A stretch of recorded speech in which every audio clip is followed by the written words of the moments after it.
Ferrari just exposed a secret that Formula One didn't want you to see. No cameras, no fans, no live broadcast. But behind closed doors in Barcelona, Ferrari ran something so bold, so risky, and so unexpectedly fast. It forced F1 to bury the story. The SF-26 didn't just survive the test. It dominated it.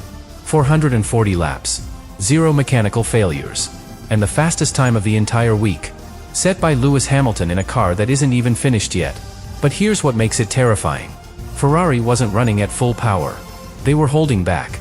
Because the real version, the one with the Bahrain upgrades, hasn't even touched the track. And what they just revealed proves Ferrari understands the new 2026 rules better than anyone else on the grid. So the question is, if this was just the test version, what are they hiding next? Subscribe now. Because the truth about the SF-26 is just getting started. It all started quietly. No media access. No press conferences. Just 5 days of private testing in Barcelona, and a silence that felt too perfect. But inside those garages, behind those locked paddock doors, something was happening. Ferrari didn't just show up with a car. They showed up with a plan. A plan that caught everyone off guard. Because while other teams struggled to stay on track, fought rear instability, and juggled new hybrid systems, Ferrari just kept running. Lap after lap. Over 400 in total. Without a single major mechanical failure. And that alone would have been impressive. But then, they dropped the bomb. Lewis Hamilton, in the final hour of testing, set the fastest lap of the entire week. 1 minute, 16.3. On cold tires. With fuel still in the tank. And, according to insiders, with power unit settings well below maximum. That's when people started asking questions. Because this wasn't supposed to happen. Hamilton wasn't supposed to be smiling. Ferrari wasn't supposed to be confident. And the SF-26? It wasn't supposed to work this well, not this soon. But it did. And the calm in the garage said it all. There was no celebration. No fireworks. Just quiet nods, steady eyes, and a team that looked like it knew something. No one else did. But what exactly were they hiding? Because if this was Ferrari's low-power configuration, with no major upgrades, what's coming in Bahrain could change everything. And F1? Might already be too late to stop it. While other teams focused on lap time runs and safe system checks, Ferrari did something different. They ran the SF-26 into chaos. Deliberately. On day one, with the track still damp and unpredictable, most teams delayed their long runs. The grip wasn't reliable. The wind was shifting. Conditions weren't ideal for high-fidelity data. But Ferrari? They rolled out immediately. Full deployment. No detuned mapping. No aero covers. No hesitation. And what they tested in those conditions was something that no one else dared to activate. The full active aero system. Now remember, in 2026, these systems aren't automated. Drivers have to manually adjust drag reduction and energy deployment. Every corner. Every lap. While managing tire wear, fuel load, and hybrid harvesting. It's like flying a fighter jet, without autopilot. So why would Ferrari activate such a sensitive system in the most unstable conditions of the week? Simple. Because they were chasing the one thing no software can simulate. Behavior under stress. They wanted to see what the SF-26 would do when everything was unpredictable. When the grip dropped. When the car snapped mid-corner. When the harvesting rates spiked from damp braking zones. And the result? No spins. No flags. No shutdowns. Just clean laps, even torque delivery, and telemetry that, according to one insider, looked too clean to be real. That's when the engineers from rival teams started noticing. Because Ferrari wasn't just logging laps. They were learning faster. While Red Bull kept their active aero offline. While Mercedes ran conservative power settings. While McLaren avoided energy deployment in slippery sectors. Ferrari was already stress testing the system. They planned to use from race 1. And here's where it gets serious. Because the data they collected in wet, unstable, low-grip conditions? No one else has it. Which means if it rains in Bahrain, if temperatures spike in Jeddah, if energy recovery systems start overheating mid-race, Ferrari will be the only team that already knows exactly how their car behaves. That's not just preparation. That's insurance. And it's the kind of edge that wins world championships quietly. Before a single point has been scored. The track had dried. Conditions were perfect. Grip levels stable.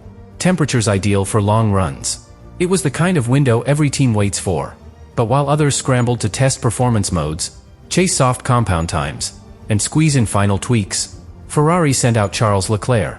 No glory run. No fuel burn. Just a long, quiet sequence on a stable setup. And that's when things got strange. From the first lap, the telemetry was clean. Not smooth. Not balanced. Flat. Energy harvesting and deployment? Perfectly even. Battery temperatures? Stable. Torque delivery from hybrid deployment? No spikes. No power drop. No drift. Every time Leclerc hit the brakes, the car harvested electricity with zero fluctuation. Every time he exited a corner, the electric boost deployed with perfect linearity. Engineers monitoring the data thought it was a test pattern, a calibration run, a simulation overlay. But it wasn't. It was real. And it didn't make sense. Because in 2026, energy systems are supposed to be chaotic. The balance between electric recovery, thermal load, and rear grip is notoriously unstable, especially across long stints. Every team expected to spend months taming it. Ferrari? Looked like they'd already done it. For 17 consecutive laps, Leclerc's output barely shifted.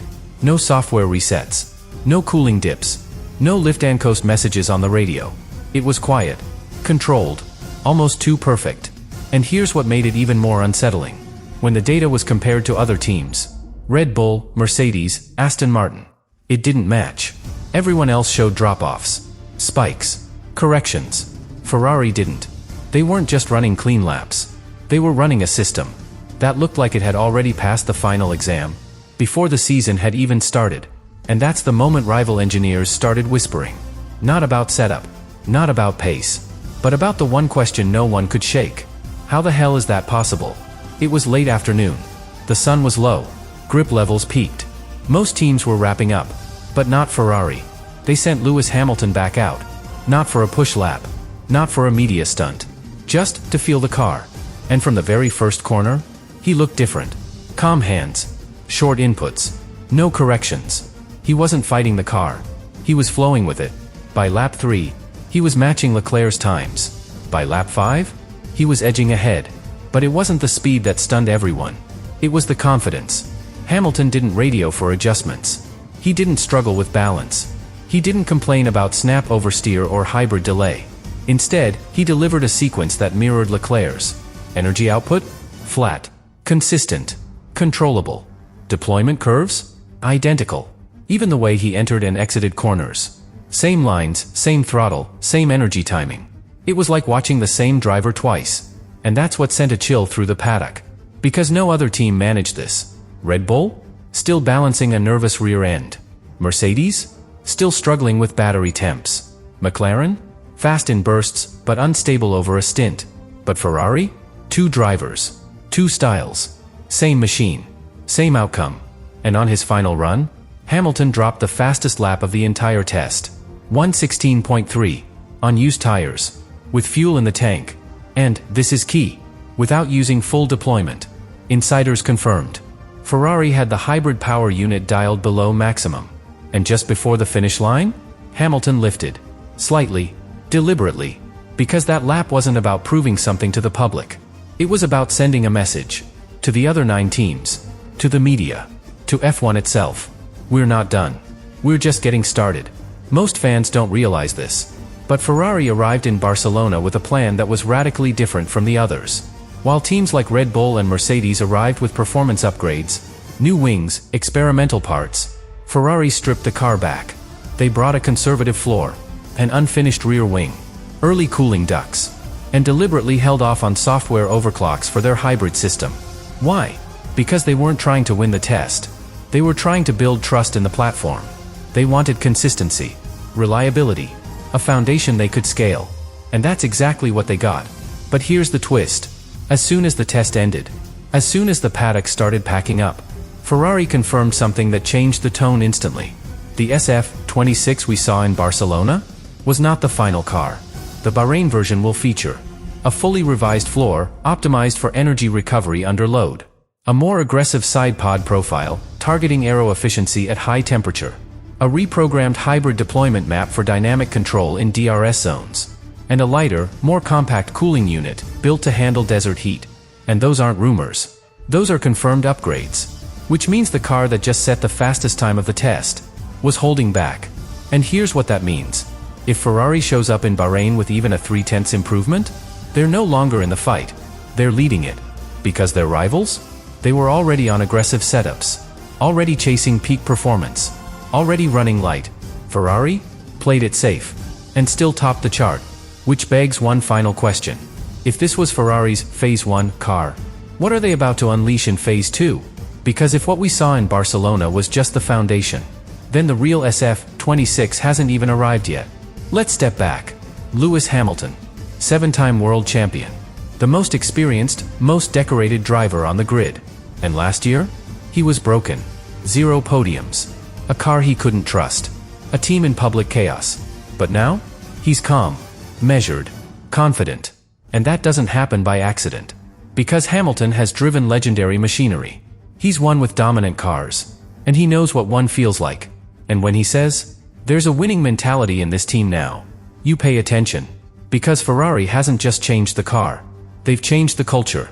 No excuses. No noise. No bold predictions. Just execution. And what's more, Charles Leclerc isn't being overshadowed. He's in step, delivering identical feedback, matching the rhythm, staying cool. That's not rivalry. That's synergy. And when both drivers are on the same page, when the engineers are silent but steady, when the car works in the wet, the dry, the cold, the chaos, you're no longer guessing. You're preparing for war. And that's what this really is. Not a comeback. A quiet, calculated invasion of the front of the grid. Because Ferrari isn't just trying to be competitive. They're trying to win before anyone else understands how. They want to hit round 1 not with momentum, but with certainty. And the teams that laughed at Ferrari last season aren't laughing anymore. Because silence isn't weakness. It's control. And when Ferrari controls the car, the data, the environment, the narrative, they become something more than fast. They become unstoppable.